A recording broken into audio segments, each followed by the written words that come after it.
दोस्तों welcome to my channel Tabrez Malik. उम्मीद करता हूँ सब अच्छे से होंगे। तो मैं हंस रहा हूँ, क्यों हंस रहा हूँ उसके पीछे का रीजन है क्योंकि कभी कभी क्या हंसी आ जाती है वीडियो बनाते समय भी, और मन के अंदर कुछ सोचते समय कुछ अजीब सा लगता है। और हंसी इस बात की है कि दुनिया को किस तरह से ओपन में बेवकूफ बना रहे हैं लोग। और माफ करना अगर मैं बदतमीजी करूं तो लोग बेवकूफ भी बन जा रहे हैं। ऐसे ऐसे वीडियोस ऐसे थंबनेल आते दोस्तों कि मैं बहुत शौक हो जाता हूं देख के, जब लोग शेयर करते कि मलिक भाई ये देखो 7 दिन में हम फिनलैंड और 14 दिन में हम कनाडा और 6 दिन में ऑस्ट्रेलिया, पता नहीं क्या क्या कैसे कैसे थंबनेल आते दोस्तों। और मैं बहुत हैरान होता हूँ ऐसे थंबनेल से देख के कि यार एक इंसान को बॉम्बे से दिल्ली या दुबई से इंडिया जाने में भी करीब 1 दिन का वक्त लग जाता है, और यहाँ पे ये 7 दिन में हमें फिनलैंड पहुंचे विद वीजा सब कुछ।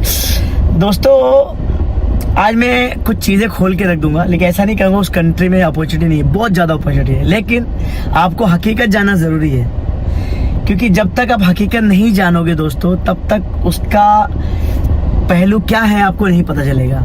फिनलैंड का 5 साल का वर्क परमिट, फिनलैंड का 3 साल का वर्क परमिट, 4 साल का वर्क परमिट, 7 दिन में, 4 दिन में, 9 दिन में, इतने पैसे में, उतने पैसे में, न्यूजीलैंड में, ये मतलब हद है बेशर्मी की यार। मतलब आप किस तरह से एक समाज को एक आईना दिखा रहे हो एक यूट्यूब के जरिए। 55,000 के कितने कमेंट उसके ऊपर, और लोगों के कमेंट भी यहाँ भाई बताएं कैसे करते हैं क्या करते हैं। एक ओपन पेज रखा है गवर्नमेंट ने दोस्तों, लेकिन फिर भी हम ऐसे लोगों के वीडियो देखते हैं जहाँ पे मतलब गलत इन्फॉर्मेशन दिया जाता है। मैं आपको आज हकीकत की दुनिया में एक ऐसी इन्फॉर्मेशन दूंगा फिनलैंड के बारे में कि आपको जानना जरूरी है कि वाकई में 5 साल का वर्क परमिट होता है या नहीं होता है। एक्चुअली फैक्ट मैं बताऊं, मुझे भी नहीं मालूम था इसके बारे में, वीडियो देख रहा था मैंने, लेकिन मेरा हायर डिमांड्स की वीडियोस हैं ये कि मतलब फिनलैंड पे वर्क परमिट 5 साल का जो चल रहा हो बताओ।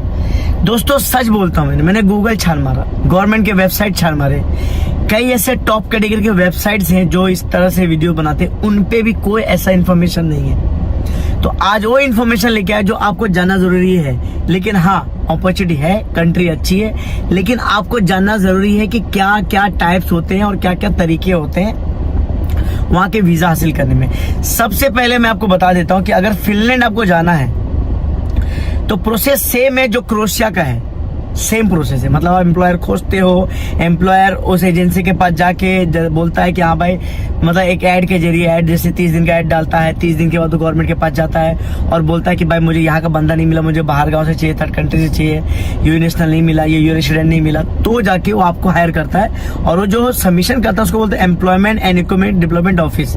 यहाँ पे सबमिशन करना पड़ता है, मार्केटिंग टेस्ट जैसे वो क्रोएशिया का होता है वैसे यहाँ का टेस्ट होता है। उसके बाद आपके बिहाफ में आपको एक पोर्टल दिया जाता है, उस पोर्टल पे क्लिक करके आपको लिंक करके आपके डॉक्यूमेंट भरे जाते हैं। जो भी डॉक्यूमेंट आपको पूछा जा रहा है, पासपोर्ट कॉपी हो, क्रिमिनल हिस्ट्री हो, या फिर आपका जो भी डॉक्यूमेंट पूछा जा रहा है उसको अपलोड करेंगे। फिर आपको उसको एम्प्लॉयर में अपने हिसाब से डॉक्यूमेंट अपलोड करेगा, पोस्ट करके उसको पोस्ट करेगा।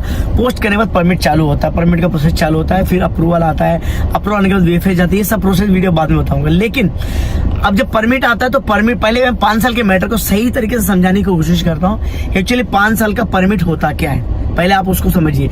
मैं फिर बोल रहा हूँ, मेरी वीडियो में भम करके यहाँ से ग्राफिक नहीं आएगा, यहाँ ग्राफिक नहीं आएगा, साइकिल चलाते हुए आपको कोई लेडीज नहीं दिखेगी, कोई किसी तरह सा ये नहीं दिखेगा, क्योंकि इतना मेरे को आता नहीं है। मैं जबान का बंदा हूँ, जबान से बात करूंगा। सबसे पहले फिनलैंड के 3 टाइप के रेसिडेंस परमिट होते हैं, एक होते हैं टेम्परेरी, एक होता है कंटिन्यूस और एक होता है परमानेंट। इन चीजों को पहले समझिए।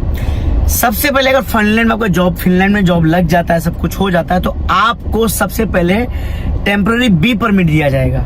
जी हाँ सर जी, सबसे पहले आपको टेम्पररी बी परमिट दिया जाएगा जिसकी वैलिडिटी 1 साल होती है। उसको आप हर साल रिन्यू कर सकते हो म्यूचुअल अंडरस्टैंडिंग पे। उसके बाद कंटिन्यूस परमिट होती है।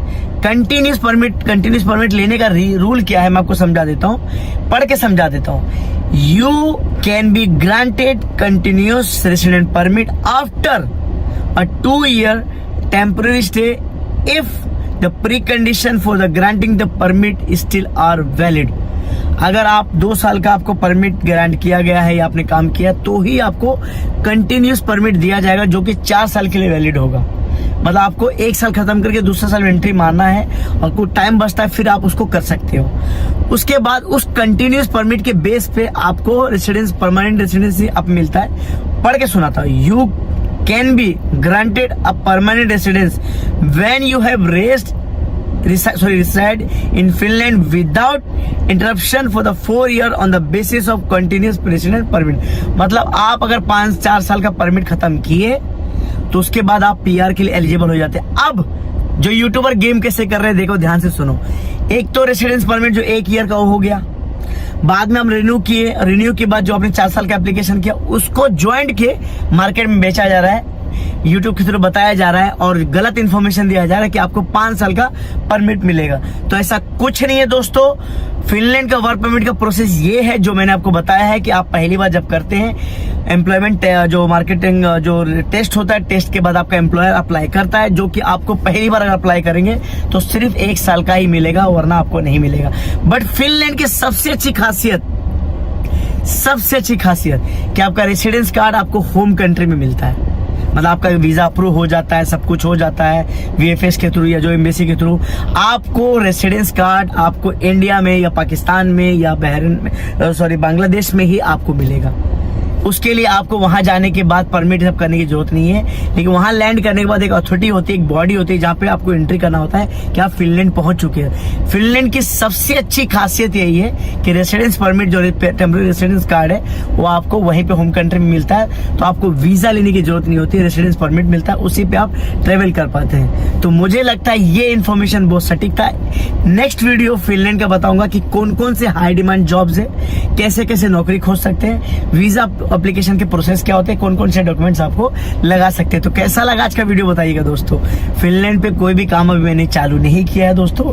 बहुत सारे स्कैमर्स वीडियो चल रहे थे, बहुत सारे फ्रॉड वीडियो चल रहे थे, बहुत तरीके से गलत इन्फॉर्मेशन दिया जा रहा था दोस्तों। फिनलैंड के बारे में मैंने आज क्लियर कर दिया कि परमिट ए, परमिट बी, पीआर क्या होता है, कैसे कैसे अप्लाई करते हैं, 1 से 2 साल कैसे होता है, 2 से 4 साल कैसे लेते हैं, उस 4 साल के बेस पे आपको पीआर कैसे मिलता है फिनलैंड का मैंने आपको बता दिया, फिनलैंड की खासियत बताई।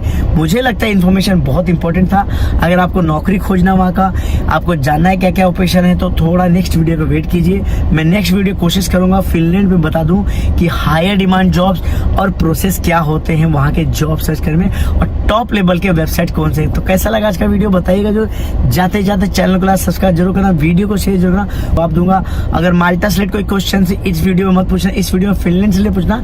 तबरेज मलिक हर सवाल का जवाब आपको जरूर देगा। Thank you very much. Tabrez Malik दिल से सबको शॉर्ट करता है दोस्तों।